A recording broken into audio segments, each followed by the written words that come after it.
Hello, listeners, and welcome back to English Accenta, the place where learning meets inspiration. If you're someone who wants to improve your English, sharpen your confidence, and transform your mindset, then you're in the right place. Every video on this channel is created to help you grow step by step, not just in language, but in life. So sit back, stay focused, and let today's journey begin. Let's learn, let's grow, and let's become the best version of ourselves together.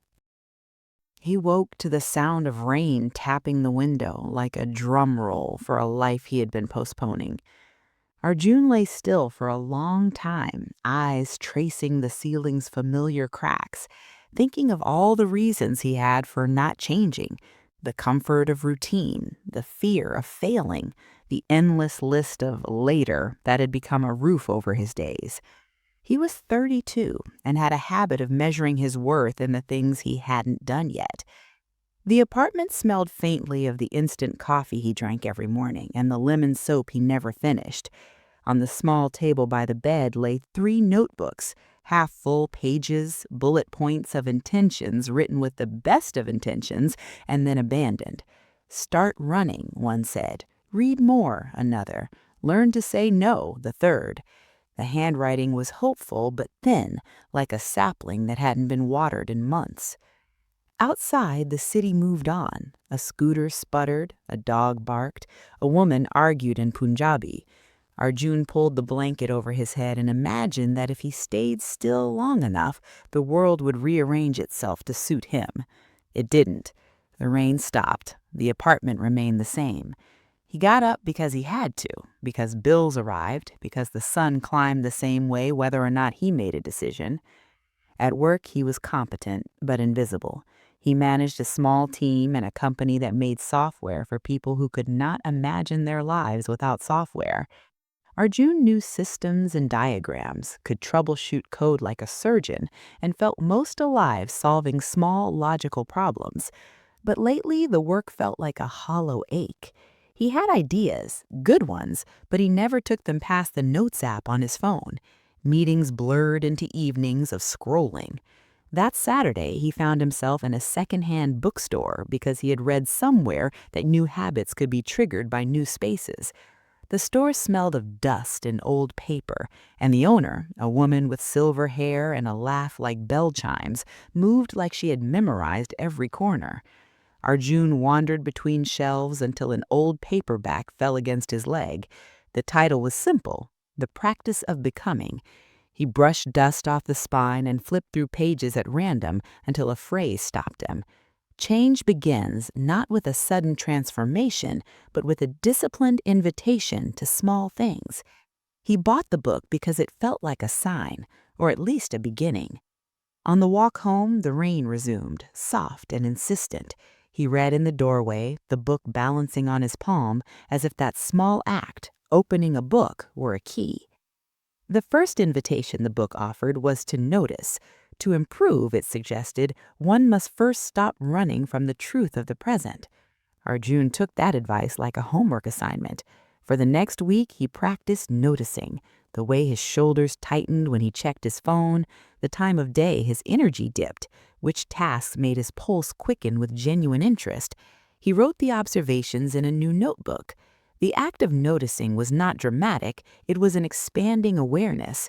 It revealed patterns, and patterns suggested leverage points. On a Wednesday, he noticed that his best ideas arrived not at his desk, but in the shower. The rhythm of water loosened his mind. He decided to capture those ideas. He bought a waterproof notepad and stuck it to the bathroom wall. It was ridiculous and oddly effective.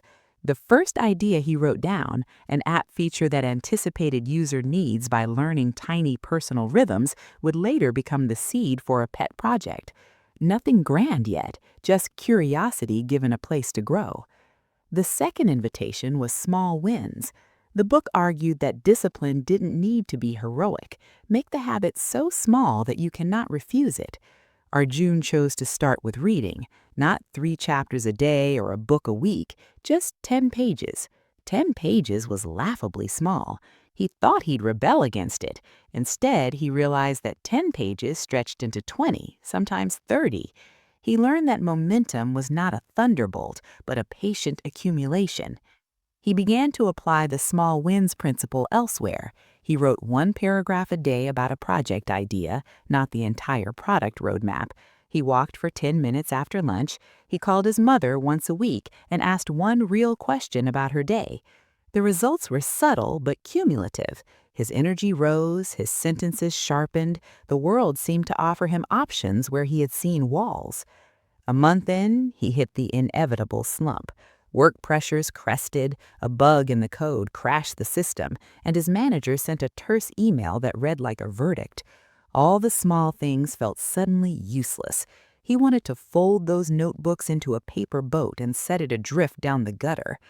That evening, he took the long way home, letting the city's winter light fool him into thinking distance was a solution. He stopped at a tea stall where an old man sat stirring a pot of chai and humming to himself.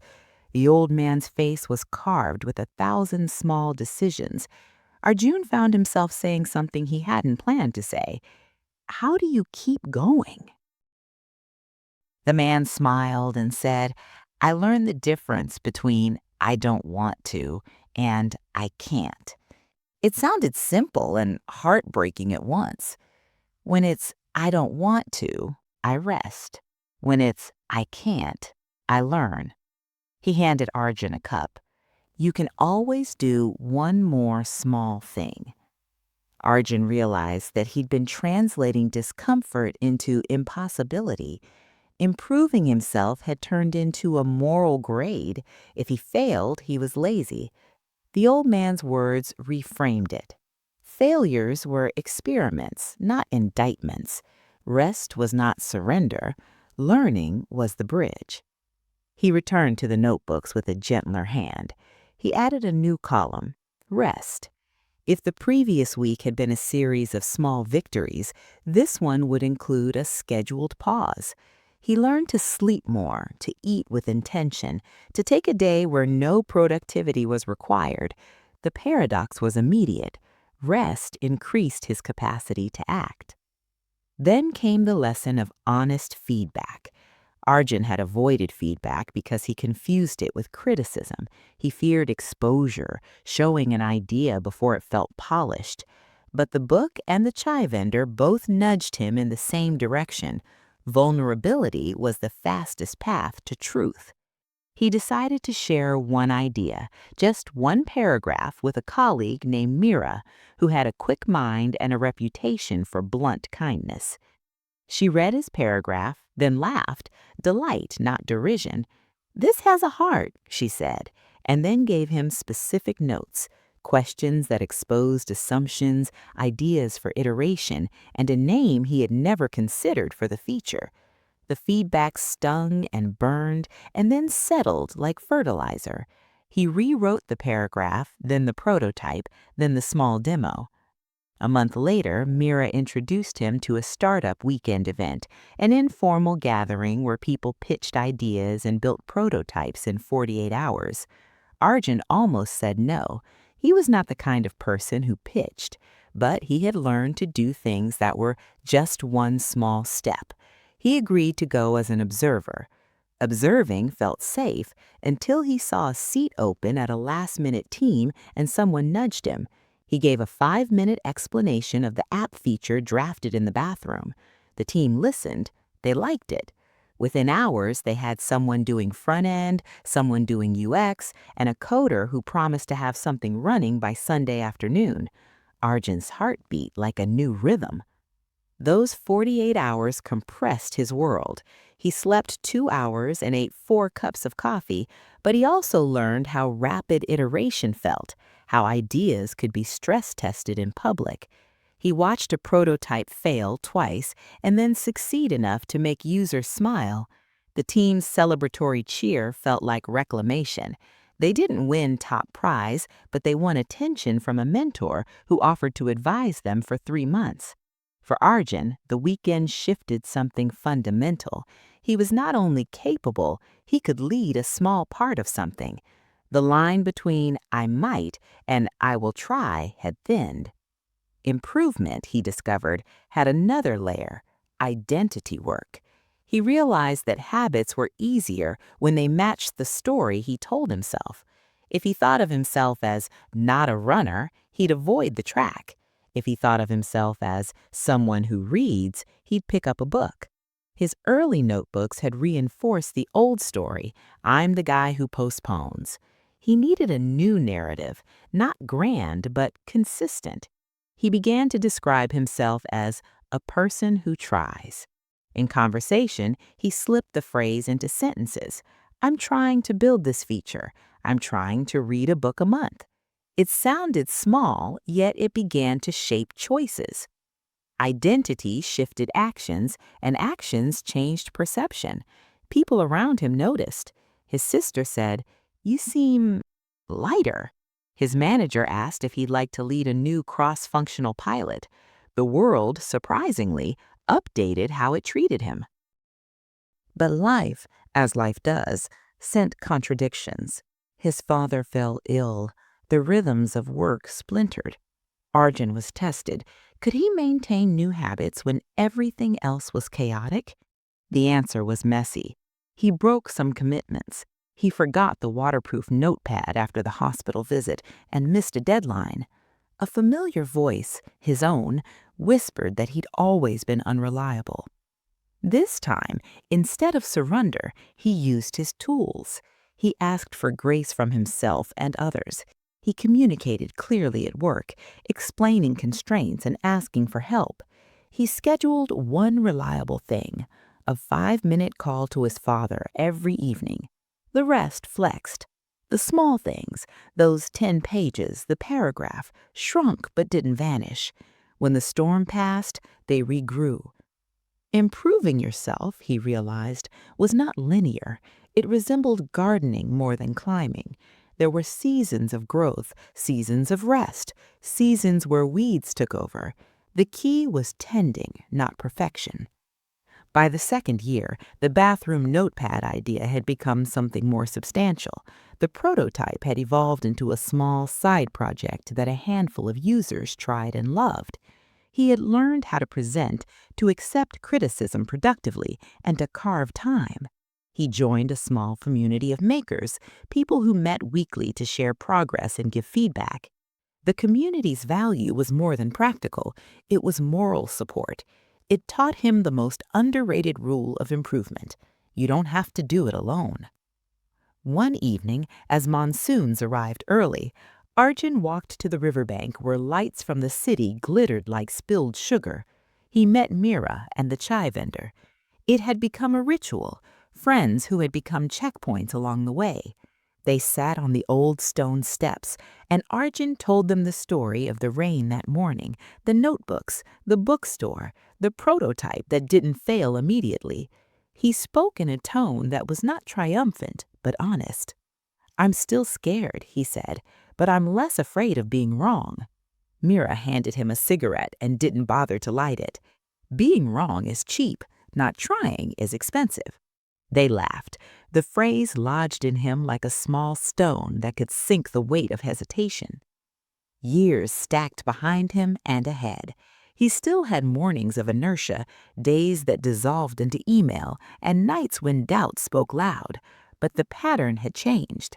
He practiced noticing. He favored tiny wins. He asked for feedback and accepted rest. He told a different story about himself. These were not magical formulas. They were daily practices that added texture to his life. The biggest change, he understood, was how he defined improvement. It was no longer a finish line or a glittering transformation to announce. Improvement was the steady facing of life's demands with intentional responses.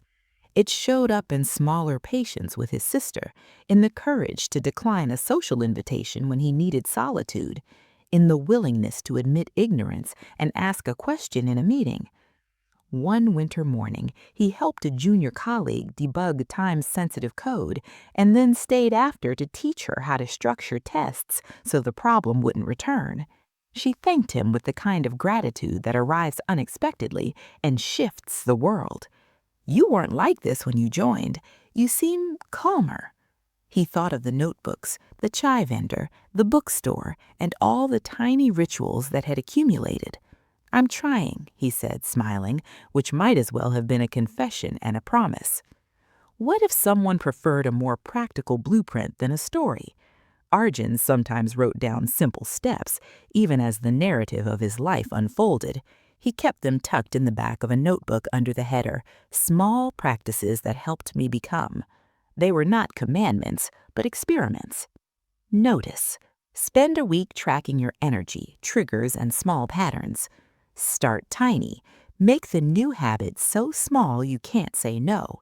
10 pages, 5 minutes, 1 paragraph. Schedule rest. Build replenishment into the calendar like an appointment. Seek honest feedback. Share incomplete work. Expect criticism and gratitude in equal measure. Tell a better story. Adopt an identity that supports the actions you want to take. I try, I learn, I show up. Join community. Find people who practice the same things and can keep you honest. Embrace setbacks. Treat them as data, not moral failure. Teach. One way to learn fast is to explain what you're learning to someone else. Arjun folded the paper and slid it into his wallet like a talisman. The list didn't make him fearless, it made him pragmatic. He learned that improvement didn't erase the hard parts of life. It gave him tools to carry them differently. 2 summers later, he stood in the same secondhand bookstore, not as a lost man, but as someone who had a small book to return. He had purchased many things there, ideas, comfort, paper, and ink, and the owner recognized him with a smile. He handed back a dog-eared copy of The Practice of Becoming, only it wasn't quite the same book. Inside, between the pages, he had tucked his own notes, observations, and small triumphs. He slid the book back onto the shelf and left a short note for the next finder. Try one small thing today. On the walk home, he barely noticed the rain. He thought of the waterproof notepad on his bathroom wall that had become a relic of a beginning. He thought of the man at the tea stall whose simple lesson had become a compass. He thought of his father, healthy now, and laughing at a joke that had nothing to do with productivity. He felt the kind of gratitude that was circumspect, not flashy. Improving yourself, he realized, was less about becoming someone else and more about becoming more of the person you actually were, attentive, brave in small increments, willing to be corrected, willing to rest, willing to keep trying. It was about converting intention into habit and habit into identity. The story didn't end with a final chapter of perfection. It continued, modest, patient, and irreversibly hopeful. As the city lights blinked on, Arjun opened his notebook and wrote one sentence for tomorrow. Try one small thing. Then he closed the cover, not with the finality of a checkmark, but with the gentle satisfaction of someone who had learned to keep going.